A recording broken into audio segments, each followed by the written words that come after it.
Welcome to Bloodbath and Beyond. Today we review Wrong Turn 4, Bloody Beginnings. The weather outside isn't the only thing that's frightful.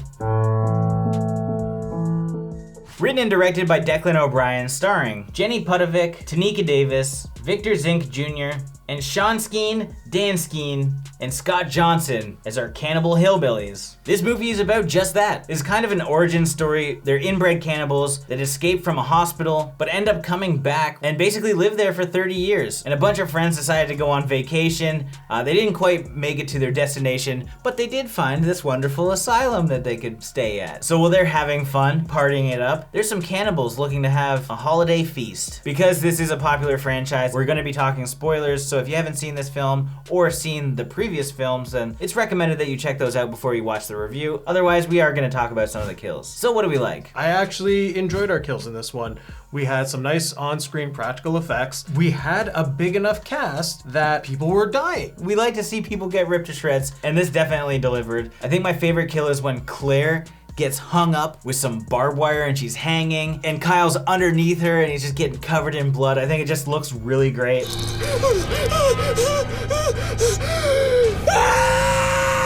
And another good kill is like early on in the film with the doctor, where the hillbillies like wrap up all of his limbs, and as they close the cells, we see like arm tear, leg tear, and then like finally after all four appendages are off, just like boom, falls to the ground. It looks good. And that's one thing this film does have, is like a really strong practical effects team. They did a fantastic job just like showing like the cuts and the wounds, like when Daniel is getting skinned, like you're actually seeing the knife cut through the skin and like getting peeled off. I did like our variety of characters. As much as I hated our characters, which might be the intent, I'm not 100% here, I did like that everybody seemed to have their own kind of like individuality to them. Every single person has something very distinct about them, that either the way they talk, the way they act, or the way that they look. And they're also people that you'd probably want to see get murdered, which is always nice as well.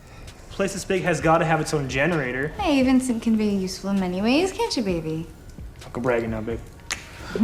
Ciao, kitties. Except for Daniel. I felt terrible for Daniel's character. He was trying to just do the right thing. This whole movie, he was like the sensible one. What about the cars? Are they okay to park here? Oh, gosh. Jesus, Daniel. You gotta worry about everything, they'll be fine.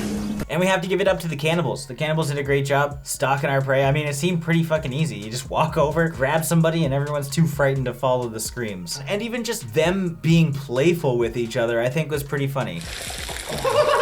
I also like the cinematography, to be honest, because I think there are a lot of great shot types. We had a really cool long take in the hallway when everybody's kind of waking up. Claire's death, which I mentioned, like her body drops on top of the camera. And there were just some really great moments that I think the camera work was extremely well done. Now, what didn't we like? Every conversation in this entire movie just dragged on and was pointless, even to the point where poor Daniel is getting skinned and they decide to have a debate on whether or not they should go rescue him or not. It's dangerous out there. They could have got him. It was a debate on whether or not he was even alive. He's probably dead already. You can hear him in the background. What do you mean? Poor Kyle's like, we need to go save our friend. And the girls are like, no, let's just stay here. All the decisions the girls made were brutal. Even the point where they somehow successfully captured our hillbillies into like the cell. Kyle's like, all right, I'm gonna burn them alive for what they've done to our friends. And like one girl's like, you can't kill them. Kyle, don't do this. He lost the love of his life in front of him and he wants his revenge. Let him get it. And then moments later, they double back on themselves. We can kill one right now and improve our odds. Let's fucking kill him. And then it turns out to be their friend, which is just unfortunate. They just keep flip-flopping on their morals. And the way that they go about it is just so frustrating.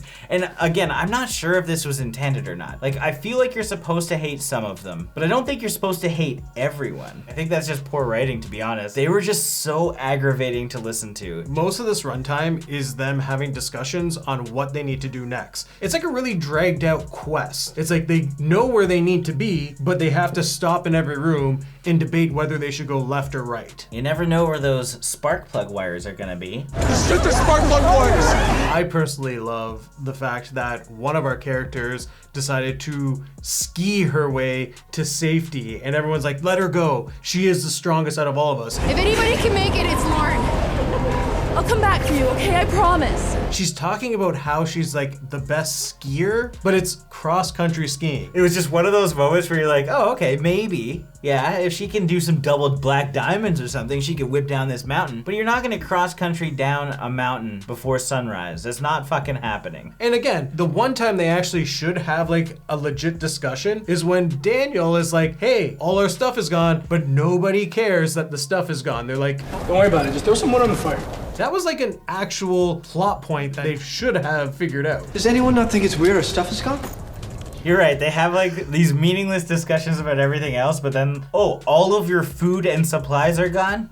I got a granola bar, I guess that's probably good. It was aggravating. To the point where the hillbillies were probably just having a blast with this because they were able to just set up shop and just eat a whole meal without any interruption. Like, what the hell is going on? We'll eat anything. Fuck, they probably turned Porter into a porterhouse by now. Just shut up! If we're really being nitpicky with like plot holes here, I thought it was extremely dumb how they got them in the cell, because if you've seen any of the wrong turns prior to this one, if people are running at the hillbillies are gonna welcome them with open arms, because it's like, sweet, my meal's coming to me. But in this one, they ran off scared. There's no reason our hillbillies should have ran off scared into a cell. We watched the behind the scenes, and Declan O'Brien, he's like, the origin of these hillbillies hasn't been explained yet. That's not true. We've never heard the story of the three boys, Sawtooth, One Eye, and Three Finger. Where'd they come from?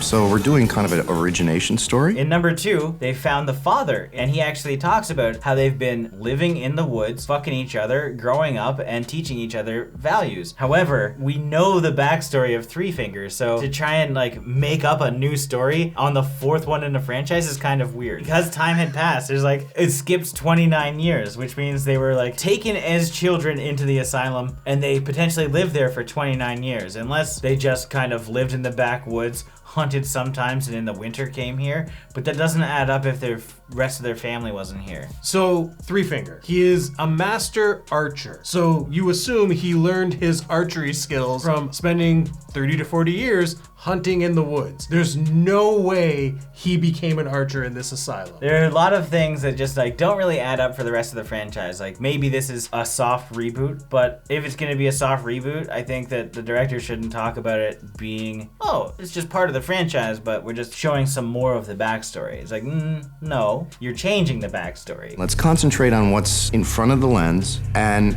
everything else, really doesn't matter. Now it's time for our final thoughts and ratings. This is a weird one because I'm giving this a higher rating than I did the previous because the last one was really, really bad. This one I don't think was very good, but it still had enjoyable moments. I think the kills were awesome. The practical effects were great. I kind of liked that we hated all of our characters, but unfortunately, I also just didn't care if they lived, which is a problem. I liked the fact that I hated them, but I didn't like the fact that I hated them because their dialogue was so garbage. Violent dreams are a direct result of menstruation in young women. They didn't talk like real people. They didn't act like real people. Like, people would walk in on other people having sex and they'd just be like, oh, you guys, come on. And they'd have a full-blown conversation. It was just the most unnatural thing that I've seen in a long time. Why don't you just relax and jump underneath the covers for a bit? I don't think Bridget would appreciate that very much. They all seem to make very poor decisions. People are gonna say, yeah, it's a horror movie, they're supposed to make bad decisions. But no, it was frustrating to watch. But that said, I did like the killers, and I think that taking place in Asylum does change things up, even if it isn't in line with the rest of the franchise. It is a nice change, because if everything took place in the woods, I think it would get kind of dull. And as you can see, every single movie now has something different about it, and I still like that about the franchise. But it's not the best one, so I'm gonna give this 2.5 fleshy fondues out of 5. They're eating him alive like some fucked up fondue.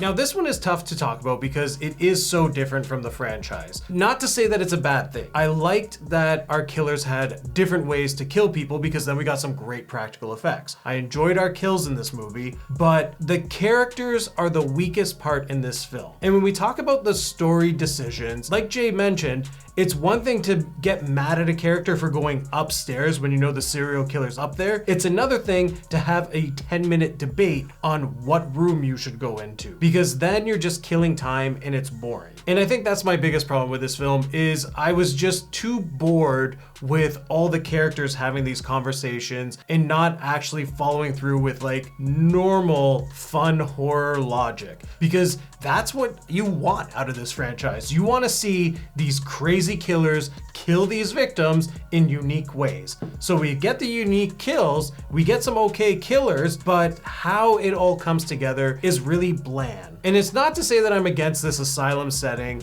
but it just irritates you when you have an origin story that's already established in the second one and they try and rewrite it as if this is like groundbreaking and new. Because this origin sucks in comparison to what we got from the second one. The second one makes sense. This one is just like, come on. How am I supposed to believe anything that you're telling right now after I've already seen 3 of these films? Which is disappointing because I like the idea of them freshening it up and being in this asylum, but the way they've executed it was very, very weak. But if you want to see some good kills, I would watch it for the kills. I did have a good time seeing all our characters die, but it is a struggle to get through. So with that being said, I'm gonna give this film 1.5 driller killers out of 5. As always, thank you for watching. Like this video and comment below with your thoughts on the film if you've seen it. If you haven't and you do want to check it out, links are in the description. If this is your first time here, make sure you subscribe to the channel, stay up to date with everything Bloodbath and beyond.